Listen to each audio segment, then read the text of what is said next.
pour coiffeuse, coiffeur. Ça dérange personne. Par contre, d'un coup, professeuse, professeur, professeuse commun. Alors, professeuse, c'est pareil, hein, ça existait autant que professeur. Mais en fait, Ouais, en fait, on a réellement les grands méchants loups, quoi. On a vraiment supprimé ça parce que on voulait pas que vous preniez tout simplement le pouvoir. Enfin, c'est complètement idiot. Il y a forcément une autre raison derrière. Et en plus, ouais, enfin bon. Il y a beaucoup de déformations, il y a beaucoup de phrases complètement sorties hors de son contexte, hors du contexte des choses. Elle raconte pas toute l'histoire, non. C'est comme, je sais pas, je pourrais vous dire qu'aux États-Unis, un mec s'est fait cambrioler et les mecs qui ont cambriolé un mec, non, je me perds. Un mec s'est fait cambrioler, d'accord, par deux gars. Les deux gars avaient des flingues et les mecs les a tués parce que il était chez lui, d'accord. Je pourrais prendre la phrase hors de son contexte. Je pourrais dire, ben, un mec a tué deux gars qui étaient chez lui. Et vous avez pas le bac. Vous savez pas qu'est-ce qui s'est passé avant. Vous voyez, vous comprenez, c'est des phrases complètement sorties de leur contexte. le fait de faire disparaître un mot, c'est faire Et forcément, c'est extrêmement facile de argumenter sur des phrases complètement sorties de son contexte. Et elle ne fait que ça, quasiment. Elle ne fait que sortir des phrases euh, de leur contexte. C'est disparaître dommage. l'idée et les possibles qu'il portait. Et donc, si vous faites disparaître les mots autrice, comme par hasard, c'est que pour des choses un petit peu chouettes, enfin, en tout cas, où les hommes pensaient que ça avait plus de valeur. Donc, ça va être que pour des hautes fonctions, des métiers que eux, ils auraient aimé exercer, ou en tout cas, eux, ils y voient de la valeur. Donc, autant directrice d'école, ça choque personne, mais directrice du CAC 40, ça va plus. Donc, faut dire madame le directeur. Donc, c'est vraiment, là, on voit que c'est un enjeu de pouvoir, hein, la boulangère, personne ne l'a jamais disputé. Donc, là, on est sur vraiment cette chose-là de si le mot n'existe pas, la petite fille ne peut pas se rêver autrice, et même si elle devient autrice, n'ayant pas ce mot-là, elle va sentir qu'elle est en territoire d'illégitimité, puisqu'il n'y a que auteur qui existe. Alors, l'Académie française va tolérer un moment auteur-reux et va accepter ce néologisme qui n'a aucune justification linguistique, c'est tout pourri, juste parce que, en fait, on va pas nous entendre à l'oral, du coup, ils préfèrent. Donc ça s'appelle une arnaque. Et donc, voilà, en Italie, où il n'y a pas eu exactement les mêmes batailles, on a toujours autrice et ça pose aucun problème. Hein. Donc, et donc, c'est pour ça qu'on est de plus en plus à reprendre le mot autrice grâce à Aurore Evin, qui nous a aussi rendu le mot matrimoine. Et de là, on s'est rendu compte qu'en fait, l'ensemble des métiers et des professions qui existaient à l'époque avaient leur... Ouais, mais c'est ça le problème, c'est qu'en fait, vous prenez vos mots et vous les utilisez pour vous, en fait. Vous pourrez créer un langage rien que pour vous et vous vous comprendrez entre vous, en fait. Mais si vous voulez communiquer avec les autres personnes, il y a certains mots que vous ne pouvez pas réutiliser. Il faut que... Ouais, c'est ça, c'est principalement, il faut se mettre à l'évidence. La langue française n'est pas une arme. D'accord? Enfin, c'est un moyen de communication. Après, s'il y a certains mots comme auteur, autrice, oui, à la limite, si vous voulez, on peut faire en sorte d'en rediscuter, et principalement de faire en sorte de le mettre dans la grammaire, parce que ce n'est pas réellement si compliqué que ça. Un auteur, une auteure, un auteur, une autrice. Ok, très bien, mais après, complexifier tout le reste, ça ne sert absolument à rien. Ça n'a réellement aucun sens. équivalent à l'époque. Et encore une fois, même si ça n'avait pas été le cas, ces formes-là féminines, on les aurait inventées. Parce qu'en fait, quand une règle est injuste, encore une fois, on n'est pas tenu de la respecter. Même si ça a toujours été un monde de merde, bah, le but c'est de le changer pour que ce soit mieux. Ah ouais, Donc carrément. en fait, pour moi, l'écriture inclusive, c'est juste un moindre mal pour faire exister les femmes dans la langue et donc les faire exister dans Ah ouais, carrément, un monde de merde. Comme quoi, réellement, pour elle, c'est insoutenable de pouvoir parler français. Tout simplement, c'est réellement un monde de merde. Ok, très bien. nos pensées et donc les faire exister dans les actions, qu'enfin on puisse... parce qu'on existe dans les pensées des gens, avoir accès à une empathie qui est absolument liée avec le fait qu'on subisse des violences. Hein. Si vous avez de l'empathie pour une personne, vous ne pouvez pas la violer. C'est impossible.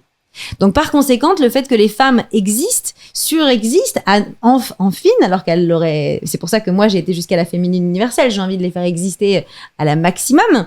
Eh bien, là, on va entendre à quel point on est incontournable, on est des vraies personnes humaines. Et donc, en fait, ça... Mais c'est n'importe quoi, c'est complètement n'importe quoi. Enfin, et des pronoms comme elle, c'est pas pour les hommes. Donc les femmes existent. Et même d'une façon générale, lorsque je parle de cette femme qui s'appelle je ne sais pas comment, d'ailleurs je vais d'ailleurs voir rapidement qui s'appelle Tiphaine, qui s'appelle Tiphaine. Lorsque je parle de Tiphaine, elle existe à travers la langue française. Ou je ne sais pas, lorsque je parle des femmes d'une façon générale, nous sommes d'accord qu'elles existent. Enfin, cet argument est tel, mais c'est complètement faux. Je ne comprends pas comment à quel point ça peut sortir de son complexe, de son contexte. sont fait complexes. partie du continuum des violences. Sans cette propagande misogyne de base qu'on trouve dans la langue, qu'on trouve dans ce qu'on appelle des blagues sexistes, qui sont en fait des humiliations misogynes, qui ont l'air comme ça sibyllines ou pas trop graves, etc. Sans cette propagande qui raconte que les... Et vous pensez honnêtement que c'est en modifiant la langue française qu'on va réduire le nombre de viols? Non, mais dites-le moi. À la limite, réduire le nombre de sexismes, non, même réduire le nombre. Peut-être un tout petit peu, mais le nombre de viols ne se réduira jamais à cause de la langue française. Si vous voulez réduire le nombre de viols, vous devez arrêter la pornographie, tout simplement, arrêter de sexualiser la femme. Tout simplement. Si vous arrêtez de sexualiser la femme, vous arrêtez la misère sexuelle. Si vous arrêtez la misère sexuelle, les choses repartent dans le bon ordre. Enfin, c'est un peu plus compliqué que ça, mais j'ai pris des raccourcis. femmes ne sont pas des personnes au même titre que les hommes, ne méritent pas la même considération, la même empathie. Sans ça, vous ne pouvez pas avoir les violences sexuelles et tout au bout de la chaîne, les féminicides. C'est impossible en fait. Si les femmes sont des personnes humaines qui méritent d'empathie, on les viole pas comme ça. Oui, d'accord, ok, mais les femmes sont des personnes humaines qui méritent de l'empathie. C'est ça qu'elle comprend pas. En fait, elle met le doigt sur un truc, mais c'est ça que je comprends pas avec le féminisme, c'est que elle voit des problèmes où il y en a pas. Réellement, il n'y a aucun problème. Il y a réellement aucun. Le viol, les sexismes et tout ça, je comprends parfaitement ce combat et je lutte moi aussi contre ça. Dans le bon sens du terme, attention. Mais honnêtement, raccorder ce genre de problème à des choses qui n'a aucun rapport, ou qui a un rapport vraiment minime pour le sexisme, est-ce que vous croyez réellement que ça va changer quelque chose? Honnêtement, non. Non, non, non, bien sûr que non. Comme c'est le cas aujourd'hui, c'est-à-dire massivement et de manière massivement impunie. Sur la question de l'existence des femmes dans la langue, moi je comprends pas comment toi et puis les tenants d'écriture inclusive peuvent vraiment penser que exister dans la langue, c'est exister dans la forme de la langue en tant qu'elle est un système abstrait.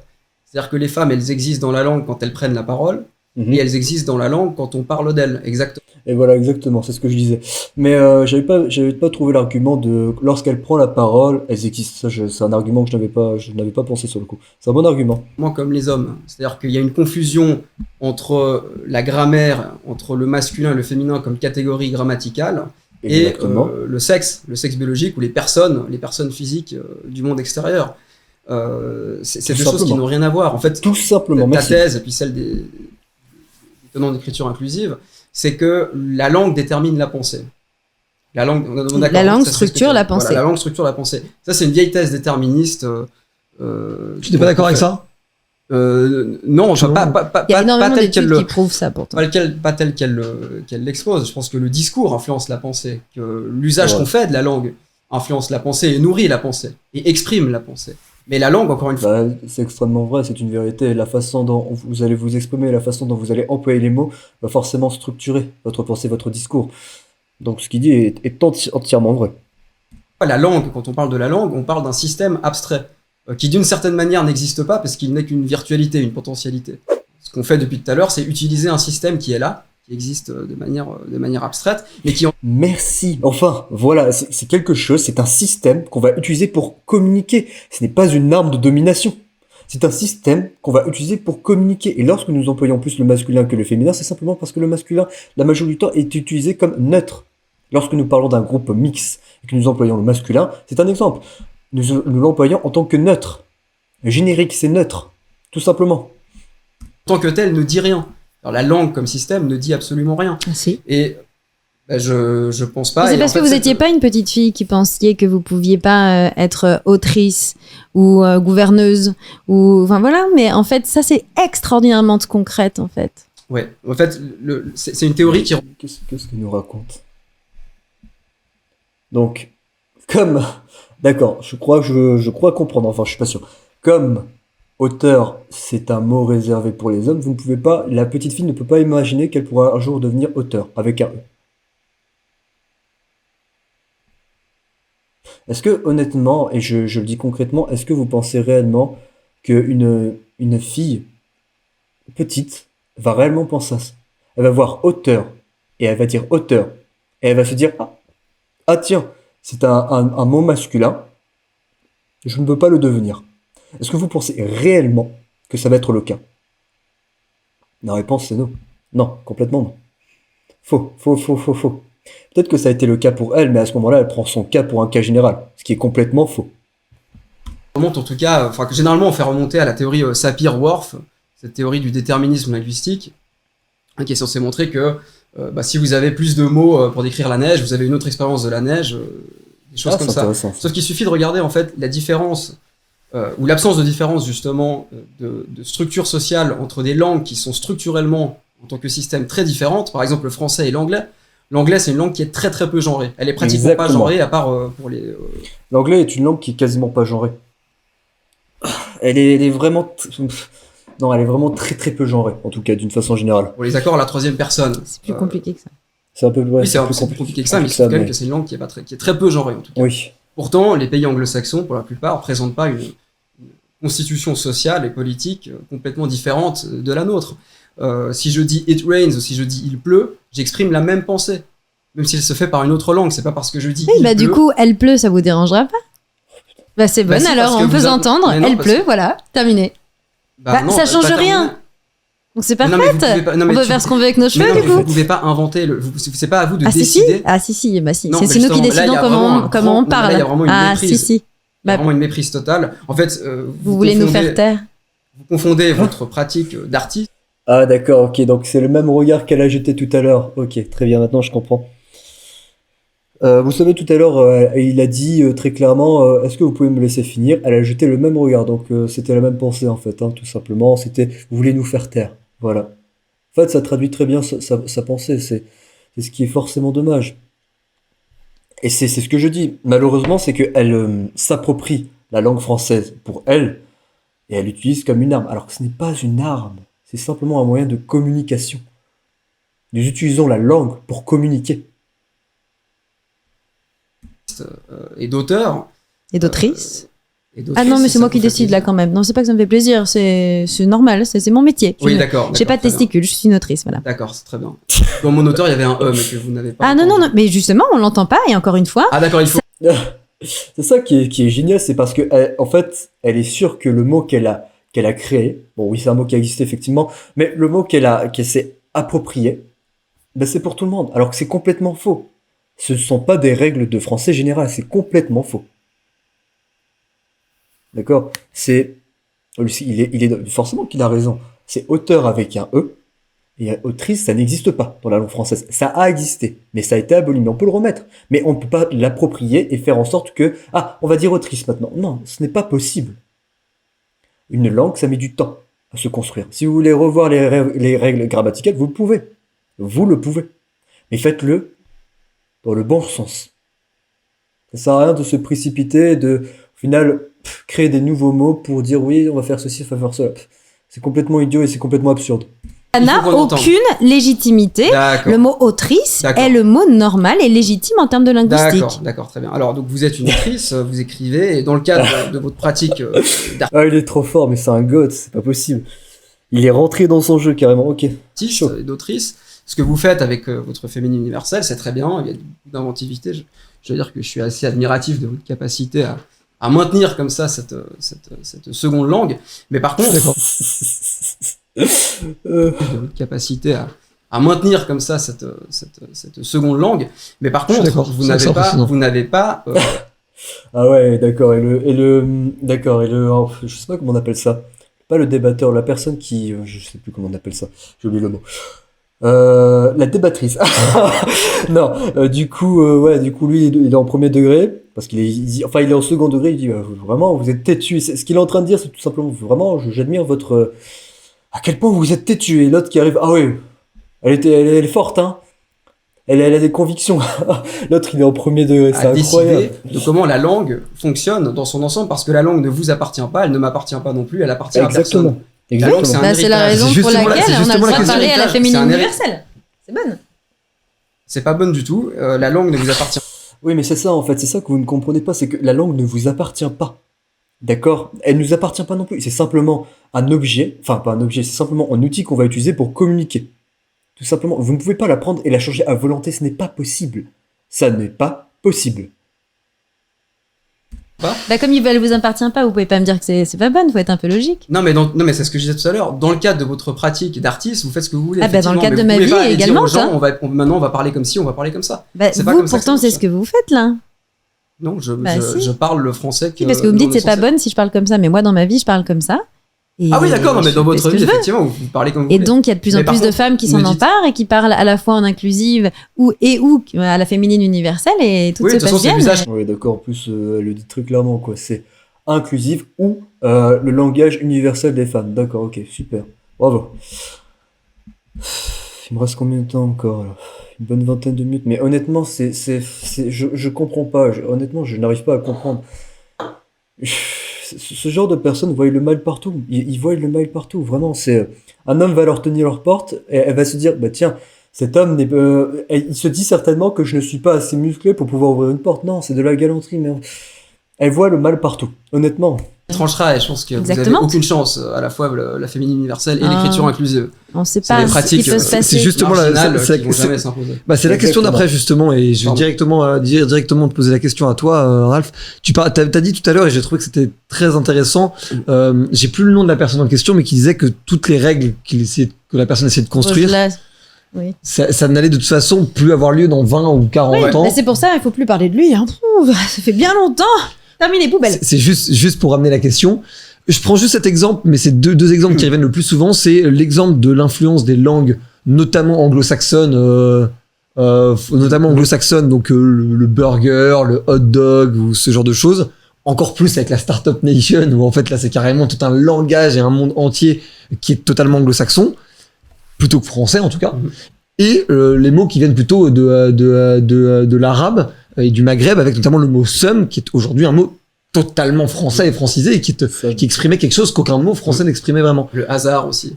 Le hasard. C'est-à-dire l'aider en arabe. Ah, je savais pas du Ouais, tout. ouais, Je savais pas du tout.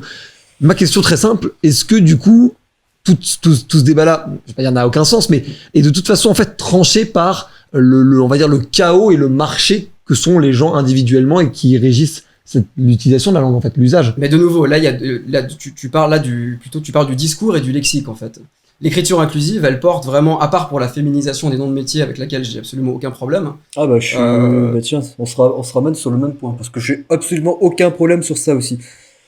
L'écriture inclusive. Et même au contraire, je pense que je l'encourage. Honnêtement, je vois pas pourquoi ça a été supprimé avec le temps. Sincèrement, je vais faire mes recherches dessus. Mais d'ailleurs, je vais le noter vite fait. Ça, c'est quoi? Non, ça, je peux pas le noter dessus. Ça, je peux le noter dessus. Mais je comprends absolument pas pourquoi ça a été enlevé, ça, d'ailleurs. Mais il y a forcément... C'est tellement de choses qu'elle sort hors de son contexte que forcément, je suis sûr qu'il y a une raison particulière. J'aimerais savoir...